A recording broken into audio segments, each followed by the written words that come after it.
j'ai repris cette fonction de chef de pôle de l'urgence il y a environ un mois.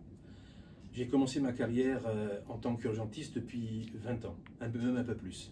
Je suis également depuis 3 ans vice-président de la CME.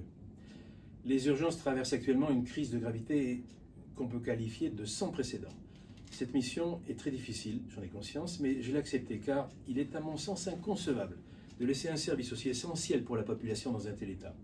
D'autre part, je suis convaincu qu'il existe des solutions qui permettent de sortir de cette crise. Alors, les raisons de cette crise, les motifs ils sont multiples. Il y en a quelques-uns qui sont anciens et d'autres qui sont plus récents et qui aggravent tout cela. Il y a d'abord, et c'est récent, une vague brutale d'arrêts maladie qui sont justifiés pour certains devant des situations qui sont désolantes que les gens vivent aux urgences et aussi qui sont réactionnels pour certains qui contestent ma nomination et celle de 3 de mes collègues. Alors, nous faisons face à une saturation des services d'urgence. Alors ça c'est dû à un afflux de patients, pour une large part c'est dû à l'effondrement de la démographie médicale de la médecine générale de ville et de campagne. On estime actuellement qu'il y a 47 000 personnes dans le département qui n'ont pas de médecin traitant. Et pour ces gens, la seule solution, c'est de venir aux urgences.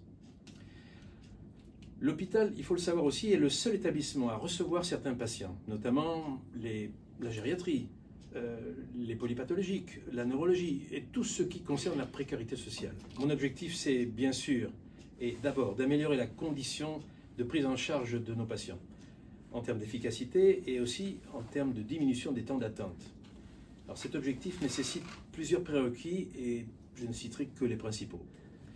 D'abord, un recrutement important de médecins dans les plus brefs délais. Alors actuellement, on a des perspectives qui sont plutôt rassurantes, c'est-à-dire 7 praticiens associés et 2 praticiens hospitaliers.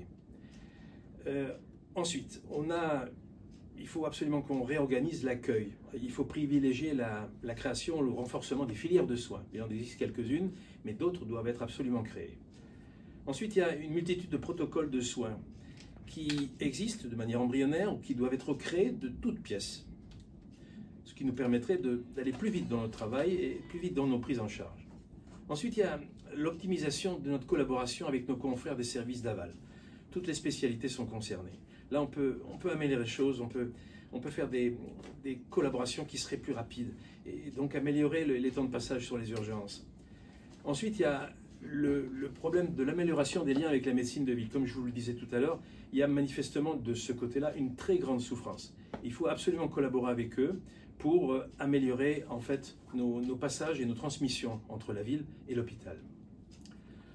Ensuite, il me semble qu'en fait on n'implique pas assez les personnels paramédicaux dans l'élaboration des protocoles de soins. Ils ont beaucoup à nous dire, beaucoup à nous apprendre, on ne les écoute pas assez, il faut le faire, il faut les écouter davantage, c'est très important. Et il me semble aussi que ce qu'on ne faisait pas suffisamment jusqu'à présent, ou très peu, c'est d'organiser régulièrement des revues morbimortalité et des rétex sur les événements importants qui nous surviennent régulièrement sur les urgences et qu'il est important d'analyser le mieux possible. Notre service est à la croisée des chemins. Notre réussite ne se conçoit que grâce à la collaboration de tous les personnels de notre service, que je tiens à remercier pour leur dévouement et leur résilience. Je remercie également les confrères des autres services pour leur soutien ponctuel et continu et leur collaboration. Ensemble, nous pouvons continuer à améliorer la qualité des soins pour nos patients. Je remercie également la direction de l'hôpital et l'ARS pour leur soutien.